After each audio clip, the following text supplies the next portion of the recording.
अस्सलाम वालेकुम। MDCAT 2026 MCQ series में चैप्टर हमारा है डाइजेशन और वीडियो नंबर है हमारी 8।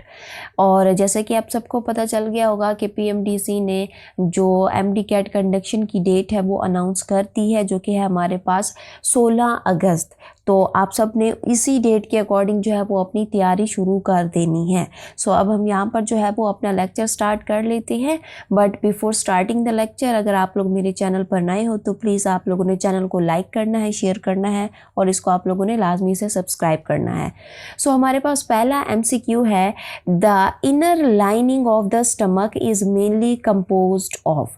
अब ये जो इनर लाइनिंग होती है, जब मैंने आप लोगों को डाइजेशन वाला चैप्टर पढ़ाया था तो मैंने वहाँ पर आप लोगों को जो स्टमक है उसका इंटरनल स्ट्रक्चर बताया था, उसकी इंटरनल लाइनिंग बताई थी, उसकी हमारे पास डिफरेंट जो लेयर्स थी उनके नाम बताए थे और उनके काम भी मैंने आप लोगों को बताए थे। तो अब वहाँ से हमारे पास ये एमसीक्यू है कि the inner lining of the stomach is mainly composed of. जो इनर लाइनिंग होती है स्टमक की वो किस चीज़ से मेनली कंपोज्ड होती है? सीरोसा, म्यूकोजा, मस्कुलरिस या एडवेंटिशिया। तो इसका जो एग्जैक्ट आंसर है वो हमारे पास क्या है जी? म्यूकोजा। सबसे इनर जो लाइनिंग होती है ना स्टमक की, दैट इज़ द म्यूकोजा। ठीक है। और ये जो म्यूकोजा होती है ना स्टमक की इनर मोस्ट लेयर होती है, जो कि गैस्ट्रिक ग्लैंड जो है यहाँ पर ये कंटेन करती है। ठीक है, समझ आ गई? अच्छा, इसके अलावा हमारे पास सेकंड एमसीक्यू है कि गैस्ट्रिक ग्लैंड आर प्रेजेंट। अब जैसे कि मैंने कहा कि म्यूकोजा है, म्यूकोजा के अंदर ही क्या होते हैं? गैस्ट्रिक ग्लैंड होते हैं। तो अब हमने यहाँ पे बताना कि गैस्ट्रिक ग्लैंड कहाँ मौजूद होते हैं? सब म्यूकोजा, मस्कुलर लेयर, म्यूकोजा या फिर सीरोसा। तो इसका एग्जैक्ट आंसर हमारे पास क्या है जी?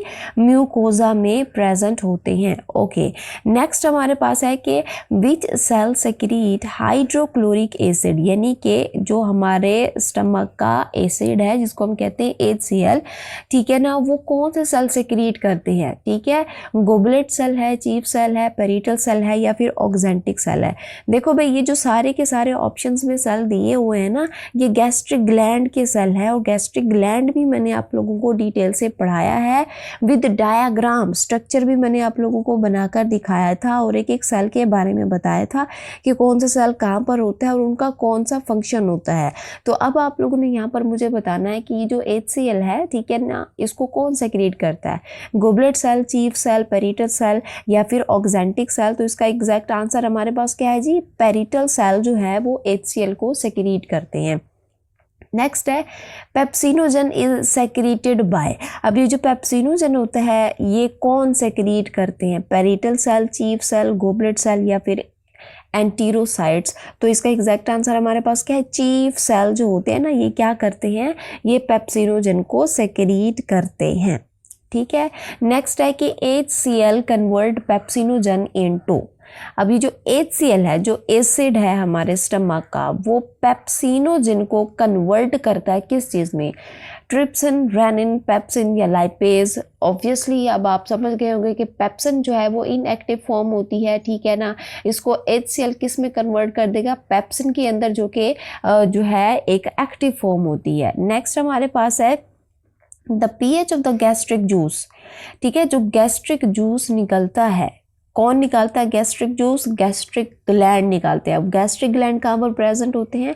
म्यूकोजा में होते हैं। ठीक है, तो जो हमारे पास गैस्ट्रिक जूस होता है उसकी जो pH होती है वो क्या होती है? 7 है, 8 है, 2 है या 10 है? तो इसका एग्जैक्ट आंसर हमारे पास क्या है? इसकी जो pH होती है वो कितनी होती है? 2 होती है, जो कि एसिडिक होती है। आप सबको पता है कि हमारे पास न्यूट्रल जो है वो 7 होती है, 7 से नीचे की तरफ आए तो एसिडिक होती है, 7 से अबव चले जाएं तो वो अल्कलाइन होती चली जाती है। तो हमारे पास जो गैस्ट्रिक जूस है उसकी जो हमारे पास pH होती है वो क्या है? 2 है। तो इसका मतलब क्या है? ये एसिडिक होती है। हमारे पास नेक्स्ट है कि which layer of the stomach is responsible for churning of the food. अब लेयर पढ़ाई थी मैंने आप लोगों को, तो उसमें से बताना है कि कौन सी लेयर जो है वो चर्निंग ऑफ फूड में हेल्प करती है हमारी।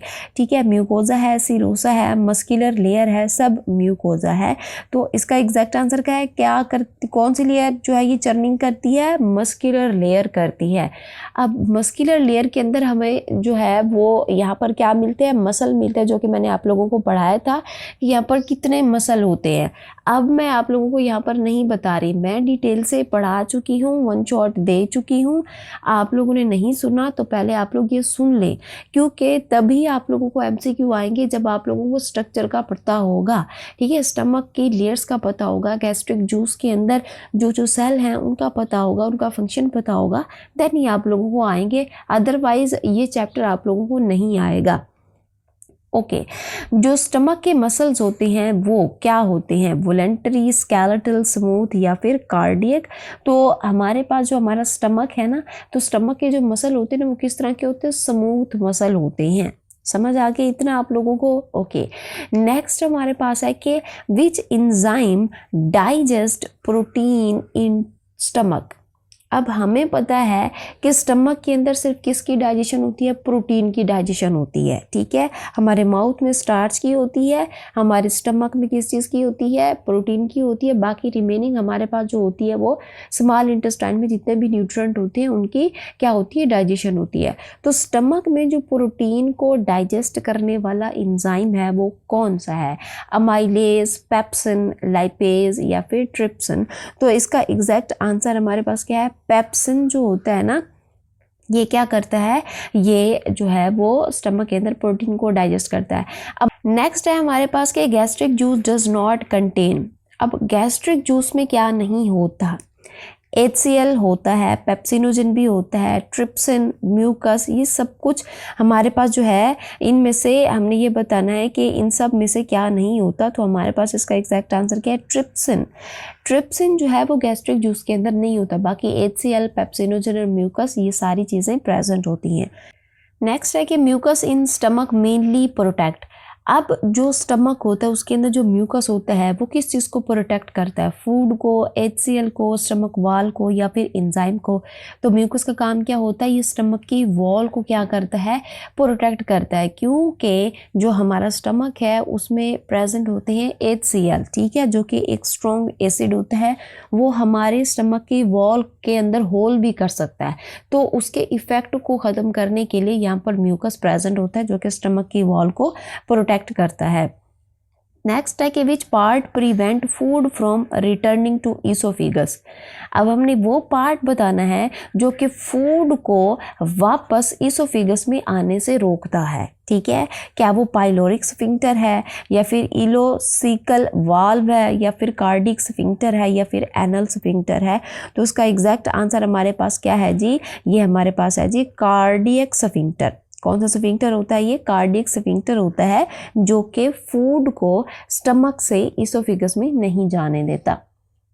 नेक्स्ट है कि पाइलोरिक स्फिंक्टर। पाइलोरिक स्फिंक्टर कहाँ पर प्रेजेंट होता है, आप सबको पता है, pyloric sphincter at the end of the stomach and at the beginning of the small intestine ये प्रेजेंट होता है। ठीक है, तो पाइलोरिक स्फिंक्टर जो है ये क्या करता है, ये control movement of food into. अब ये जो हमारे पास फूड होती है उसकी मूवमेंट को कंट्रोल करता है कहाँ पर, ईसोफेगस में, इलियम में, डोडिनम में या फिर कोलोन में। तो हमें पता है कि अगर आप लोग यहाँ पर देखो ना, अगर आप लोग यहाँ पर सोचें तो हमारे पास ये जो पाइलोरिक स्फिंक्टर है ये at the beginning of the small intestine present होता है, और स्मॉल इंटेस्टाइन का फर्स्ट पोर्शन कौन सा होता है, डोडिनम होता है। तो ऑब्वियसली हमारे पास ये जो पाइलोरिक स्फिंक्टर होता है ना, ये फूड को डोडिनम में जो है ये उसकी मूवमेंट को कंट्रोल करता है। तो उसका एग्जैक्ट आंसर हमारे पास क्या है, option C will be the right answer. Next हमारे पास है the first part of the small intestine is. अब फर्स्ट पार्ट हमारे पास क्या होता है, डोडिनम होता है। नेक्स्ट है मोस्ट डाइजेशन अकर इन। आप सबको पता है सबसे ज़्यादा जो डाइजेशन होती है वो हमारे कहाँ पर होती है, वो हमारी स्मॉल इंटेस्टाइन के अंदर होती है। ठीक है, अच्छा नेक्स्ट हमारे पास है कि most absorption of the nutrient occur in. अब एब्जॉर्प्शन हमने बताना है कि वो कहाँ पर होती है, वो भी हमारे स्मॉल इंटेस्टाइन में होती है। याद रखिएगा, चाहे वो हमारे पास डाइजेशन हो या फिर हमारे पास एब्जॉर्प्शन हो, तो मैक्सिमम डाइजेशन या फिर एब्जॉर्प्शन जो है वो हमारी स्मॉल इंटेस्टाइन में होती है। ओके, नेक्स्ट है हमारे पास finger like projection in intestine are called. अब फिंगर लाइक प्रोजेक्शन आप सबको पता है वो क्या होती है, विलाई होती है। अच्छा जी, नेक्स्ट हमारे पास है, लेकिन उससे पहले अगर आप लोग यहाँ तक पहुँच गए और आप लोगों की प्रैक्टिस हो रही है तो प्लीज़ चैनल को आप लोगों ने लाइक, शेयर और सब्सक्राइब लाजमी करना है। Okay, main function of the villi is, main function क्या होता है विलाई का? विलाई बेसिकली क्या है कि फिंगर लाइक प्रोजेक्शन होती हैं हमारे स्मॉल इंटेस्टाइन में। अब ये फिंगर लाइक प्रोजेक्शन जो होता है, इसका काम क्या होता है, ये इंक्रीज करता है सरफेस एरिया को, ताकि यहाँ पर जो है वो एब्जॉर्प्शन और डाइजेशन जो है वो मैक्सिमम हो सके। ठीक है, नेक्स्ट हमारे पास है लैक्टील्स प्रेजेंट इन विलाई एब्जॉर्ब। अब विलाई होता है, विलाई के अंदर एक स्पेशल हमारे पास क्या होती है, वेसल होती है जिसको हम कहते हैं लैक्टेल। ठीक है, तो ये क्या एब्जॉर्ब करता है, प्रोटीन, ग्लूकोज, फैट्स या फिर विटामिन। तो ये किसको करता है, ये फैट्स को जो है ये एब्जॉर्ब करता है। नेक्स्ट हमारे पास है कि पैंक्रियाटिक जूस एंटर। अब ये जो पैंक्रियाटिक जूस होते हैं ना, ये कहाँ पर एंट्री करते हैं? पैंक्रियाटिक जूस कहाँ से निकलता है, हमारे पैंक्रियाज से निकलता है। ठीक है ना, जिसमें most of the enzyme present होते हैं फॉर द डाइजेशन।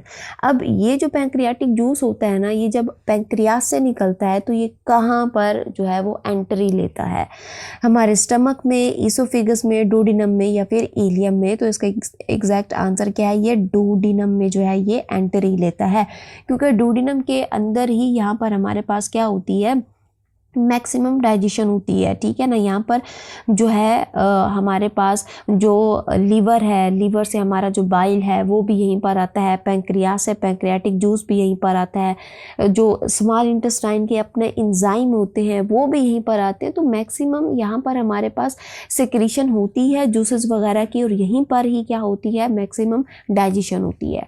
नेक्स्ट हमारे पास है कि पैंक्रियाटिक जूस। अब ये जो पैंक्रियाटिक जूस होता है ना, इसकी नेचर हमने बतानी है कि ये किस तरह का होता है, एसिडिक है, न्यूट्रल है, स्लाइटली अल्कलीन है या फिर हाईली एसिडिक है। तो ये क्या होता है, स्लाइटली अल्कालीन होता है। नेक्स्ट, अच्छा अल्कालीन क्यों होता है, क्योंकि अगर आप लोग देखो ना, जो फूड हमारे स्टमक से आ रहा होता है ना, उसमें HCl होता है जो कि हमारी फूड को एसिडिक बनाता है। अगर ये फूड एसिडिक रहता है तो जो हमारा इंटेस्टाइन है, इंटेस्टाइन के अंदर जो एंजाइम होते हैं वो एसिडिक pH पर काम नहीं कर सकते। इसीलिए जो पैंक्रियाटिक जूस होता है ना, जो एसिडिक इफेक्ट होता है फूड का, उसको ख़त्म करने के लिए ये स्लाइटली अल्कलाइन होता है। समझ आ गया कि ये अल्कलाइन क्यों होता है। नेक्स्ट हमारे पास है कि alkalinity of the pancreatic juice is due to. अब हमने बताना है, पहले तो हमने पढ़ा कि पैंक्रियाटिक जूस क्या है, अल्कलाइन होता है। अब उसकी अल्कलिनिटी जो है ये क्यों होती है, किसकी प्रेजेंस की वजह से होती है, HCl, सोडियम बाइकार्बोनेट, पेप्सिन या बाइल पिगमेंट। तो ये अल्कलाइन होता है due to the presence of the sodium bicarbonate. Next हमारे पास है कि ट्रिप्सिन डाइजेस्ट। अब ट्रिप्सिन जो है वो किस चीज़ को डाइजेस्ट करता है, ट्रिप्सिन हमारे पास एक एंजाइम है जो कि एक्ट करता है किस चीज़ के ऊपर, प्रोटीन के ऊपर, और ये प्रोटीन को किस में कन्वर्ट कर देता है, अमाइनो एसिड के अंदर कन्वर्ट कर देता है। नेक्स्ट है पैंक्रियाटिक अमाइलेज एक्ट ऑन। अब पैंक्रियाटिक अमाइलेज यानी कि पैंक्रियाज से निकलने वाला क्या चीज़, अमाइलेज, जो कि एक एंजाइम है, ये किसके ऊपर जाकर एक्ट करता है, ये स्टार्च के ऊपर जाकर जो है ये एक्ट करता है। नेक्स्ट है कि lipase digest. Lipase as the name indicate lipid. ठीक है, तो ये किसके ऊपर काम करेगा, ये फैट्स के ऊपर काम करेगा।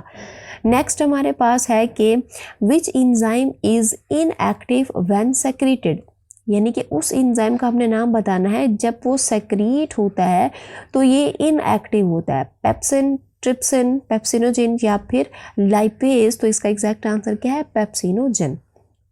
नेक्स्ट है gastric juice mainly help in digestion of.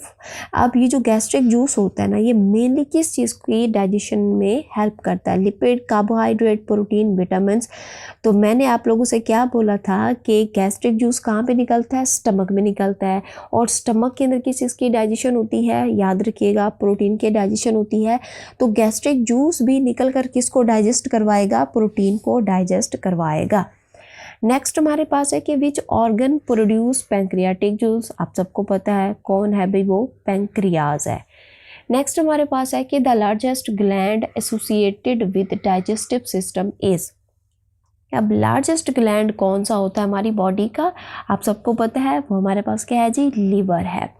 Which layer contain blood vessel and nerves, ठीक है, मैंने आप लोगों को स्टमक की लेयर डिटेल से पढ़ाई हैं, तो उन लेयर्स में से किस लेयर के पास ब्लड वेसल्स और नर्व्स होते हैं, म्यूकोजा, सीरोसा, सब म्यूकोजा या मस्कुलरस एक्सटर्ना।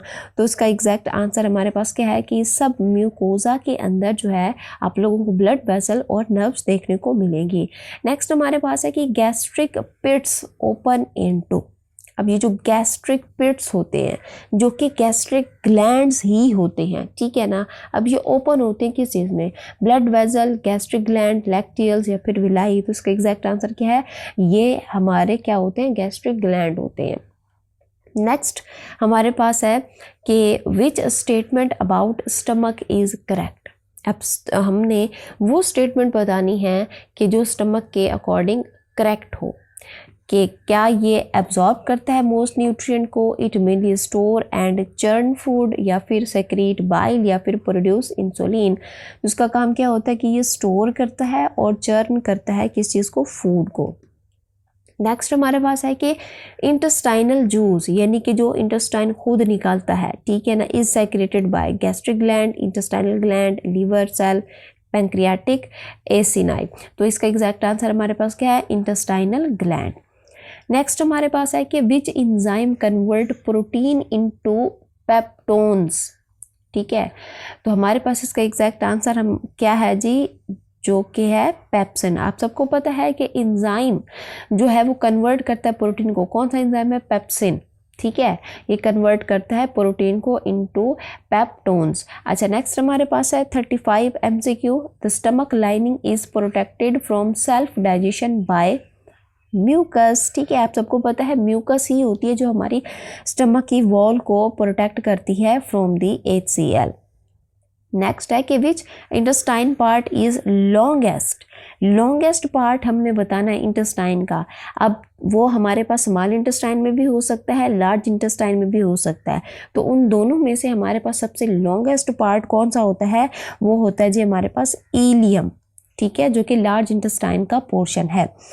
ओके नेक्स्ट हमारे पास है कि लार्ज इंटेस्टाइन मेनली एब्जॉर्ब, अब लार्ज इंटेस्टाइन मेनली एब्जॉर्ब क्या करती है हमारे पास, वाटर को, ठीक है, अगर तो वाटर बहुत ज़्यादा एब्जॉर्ब हो जाएगा तो कॉन्स्टिपेशन हो जाएगी, और अगर वाटर एब्जॉर्ब नहीं होगा, वो हमारे पास अनडाइजेस्टेड फूड के अंदर रहेगा तो डायरिया हो जाएगा। तो यहाँ पे नॉर्मल अमाउंट में जो वाटर की एब्जॉर्प्शन होती है वो कौन कराता है, लार्ज इंटेस्टाइन कराता है। नेक्स्ट हमारे पास है कि which structure increase absorption efficiency in intestine, ठीक है, अब हमने बताना है कि कौन सा जो स्ट्रक्चर है वो इंक्रीज करता है एब्जॉर्प्शन की एफिशिएंसी को इंटेस्टाइन में, क्या वो गैस्ट्रिक पिट्स हैं, रुगे हैं, विलाई है, या फिर स्फिंक्टर है। तो इसका एग्जैक्ट आंसर हमारे पास क्या है जी, विलाई है, क्योंकि ये सरफेस एरिया को क्या करता है, इंक्रीज करता है। 39th MCQ है कि इंटीरोकाइनेज कन्वर्ट, ये हमारे पास क्या होता है, एक एंजाइम है, ठीक है ना, अब ये कन्वर्ट करता है किस चीज़ को, पेप्सिनोजिन को पेप्सिन के अंदर, ट्रिप्सिनोजिन को ट्रिप्सिन के अंदर, या फिर स्टार्च को माल्टोज के अंदर, या फिर लिपिड को फैटी एसिड के अंदर। तो ये एक्ट करता है ट्रिप्सिनोजिन जो कि इनएक्टिव फॉर्म होती है उसको एक्टिव फॉर्म यानी कि ट्रिप्सिन के अंदर कन्वर्ट करता है। नेक्स्ट है कि trypsinogen is secreted by liver, stomach, pancreas या फिर इंटेस्टाइन। तो ये कहाँ से निकलता है, हमारे पैंक्रियाज से निकलता है। नेक्स्ट हमारे पास है कि विच स्टेटमेंट इज फॉल्स, ठीक है ना, अब इनमें से जो ऑप्शन दिए हुए हैं कौन सी स्टेटमेंट फॉल्स है। गैस्ट्रिक जूस कंटेन HCl, ये भी होता है तो ये ठीक है, ठीक है। पैंक्रियाटिक जूस इज अल्कालाइन, ठीक है, ये भी है, हमें पता है क्योंकि उसमें बाइकार्बोनेट प्रेजेंट होता है। पेप्सिन डाइजेस्ट फैट्स, पेप्सिन जो है एक एंजाइम है जो कि प्रोटीन को डाइजेस्ट करता है, फैट्स को नहीं करता। विलाई इंक्रीज एब्जॉर्प्शन, ये भी ठीक है। तो हमारे पास ये जो सी ऑप्शन है ना ये फॉल्स है कि पेप्सिन जो है वो डाइजेस्ट करता है किस चीज़ को, फैट्स को। नेक्स्ट है कि which digestive secretion lack enzyme, अब कौन सा हमारे पास जो डाइजेस्टिव सेक्रेशन है, यानी कि जो सेक्रेशन हमारे पैंक्रियास से आ रही है या लीवर से आ रही है या गाल ब्लैडर से आ रही है, इन तीनों सेक्रेशन में से हमने बताना है कि इनमें से किस सेक्रेशन की जो है वो एंजाइम लैकिंग होती है, कि उसमें एंजाइम प्रेजेंट नहीं होते। क्या वो गैस्ट्रिक जूस है, पैंक्रियाटिक जूस है, बाइल है, इंटेस्टाइनल जूस है? तो इसका एग्जैक्ट आंसर हमारे पास क्या है? बाइल। बाइल के अंदर हमारे पास कोई भी एंजाइम नहीं होते। ये एक साल्ट होता है जो कि इमल्सिफिकेशन करवाता है, यानी कि फैट्स जो होता है, जो बड़े बड़े पीसेस में फैट्स होती है, वो हमारी बॉडी में डाइजेस्ट नहीं हो सकती, तो उसको छोटे छोटे पीसेस में कन्वर्ट करता है हमारा बाइल। और फिर ये जो फैट होती है ना, हमारी स्मॉल इंटेस्टाइन में जो विलाई होता है, विलाई के अंदर एक स्पेशल वेन होती है जिसको हम कहते हैं लैक्टियल्स, तो वहाँ से ये फिर किस में कन्वर्ट कर दी जाती है? ये जो हमारे पास बाइल है ये हमारे ब्लड स्ट्रीम में पहुँचा दी जाती है। ठीक है, नेक्स्ट है कि हाइड्रोक्लोरिक एसिड किल, अभी किसको किल करता है? हमारे जो स्टमक होता है उसके अंदर जो बैक्टीरिया होते हैं, जो फूड हमने खाई है उसके अंदर अगर कोई जर्म वगैरह आ गए तो उसको ये किल करता है। नेक्स्ट हमारे पास है कि रूगे आर फोल्ड्स फाउंड इन, हमारे पास इंटेस्टाइन, इसोफेगस, स्टमक या फिर कोलोन, तो ये किस में होते हैं? स्टमक में होते हैं। मैं रूगे आप लोगों को पढ़ा चुकी हूँ। नेक्स्ट हमारे पास आता है कि function of the rugae is to digest food, increase expansion capacity, produce bile या फिर एब्सॉर्ब फैट। तो ये क्या करते हैं? इंक्रीज करते हैं expansion capacity of stomach. Next हमारे पास है कि which enzyme act in acidic medium, अब कौन सा एंजाइम जो है वो एसिडिक मीडियम में काम करता है? ट्रिप्सिन, अमाइलेज, पेप्सिन या फिर लाइपेज। तो ये पेप्सिन जो होता है ना, ये किस में काम करता है? एसिडिक मीडियम में काम करता है। अब एसिडिक मीडियम कहाँ पर होगा? अगर हम अपना पूरा डाइजेस्टिव ट्रैक देखें तो एसिडिक मीडियम जो है वो सबसे ज़्यादा कहाँ पर होता है? स्टमक के अंदर होता है। हमारे जो स्मॉल इंटेस्टाइन के एंजाइम होते हैं ना, वो एसिडिक पीएच पर काम नहीं कर सकते। जो हमारा स्टमक है, स्टमक के अंदर जो एंजाइम होगा वो एसिडिक पीएच पर काम करेगा, और वो कौन सा है? वो है पेप्सिन। और पेप्सिन किसको डाइजेस्ट करवाता है? हमारी प्रोटीन को डाइजेस्ट करवाता है। नेक्स्ट हमारे पास है कि which enzyme act best in alkaline medium. ठीक है, तो एंजाइम हमने बताना है जो अल्कालीन मीडियम के ऊपर सबसे बेस्ट काम करता है, तो उसका एग्जैक्ट आंसर क्या है जी? ट्रिप्सिन, जो कि कौन निकलवा रहा होता है? हमारा पैंक्रियाज। ठीक है, जो पैंक्रियाज होता है हमारा, ये उसको निकालता है। नेक्स्ट हमारे पास है कि gastrin hormone is secreted bye, अभी जो गैस्ट्रिन हार्मोन होता है ये कौन निकालता है? ये हमारा स्टमक निकालता है। ठीक है ना, स्टमक कब निकालता है? जब स्टमक के अंदर जब हम फूड खाते हैं और फूड के अंदर प्रोटीन होती है, और प्रोटीन जब स्टमक को टच करती है तो ये जो हार्मोन होता है ना, गैस्ट्रिन हार्मोन, ये जो है ये स्टमक से रिलीज होता है। 49th एमसीक्यू है that digestive and absorptive organ is mainly, हमारा जो डाइजेस्टिव ट्रैक है इसमें से हमने बताना है कि सबसे ज़्यादा जो डाइजेशन है या फिर एब्जॉर्प्शन होती है वो कहाँ पर होती है? हमारे डाइजेस्टिव ट्रैक में, माउथ में, स्मॉल इंटेस्टाइन में, स्टमक में या फिर लार्ज इंटेस्टाइन में। तो इसका एग्जैक्ट आंसर क्या है जी? Small intestine. नेक्स्ट हमारे पास है कि विच कॉम्बिनेशन इज करेक्ट, अब हमने बताना है कि कौन सा एंजाइम किस चीज़ के ऊपर जाकर एक्ट करता है, और यहाँ पर इन ऑप्शंस में से हमने बताना है कि कौन सा कॉम्बिनेशन करेक्ट है। पेप्सिन फैट के डाइजेशन करता है? नहीं भाई, पेप्सिन जो है ये प्रोटीन के डाइजेशन करता है, तो ये तो रॉन्ग हो गया। लाइपेज जो है प्रोटीन के डाइजेशन करता है? नहीं भाई, लाइपेज लिपिड के ऊपर जाकर एक्ट करता है। ट्रिप्सिन जो है ये प्रोटीन के डाइजेशन करता है? यस, ठीक है ना, ये प्रोटीन के डाइजेशन करता है। अमाइलेज जो है ये फैट के डाइजेशन करता है? नहीं भाई, ये किसकी डाइजेशन करता है? ये स्टार्च की डाइजेशन करता है। तो यहाँ पर जो इसका एग्जैक्ट आंसर रहेगा वो क्या है कि ट्रिप्सिन जो है वो प्रोटीन की डाइजेशन करता है। तो ये रहे आज के हमारे इस लेक्चर के MCQs। होप कि आप सब ने यहाँ तक जो है वो तैयारी की होगी। मिलते हैं नेक्स्ट वीडियो में, अपना ख्याल रखिए। अल्लाह हाफिज़।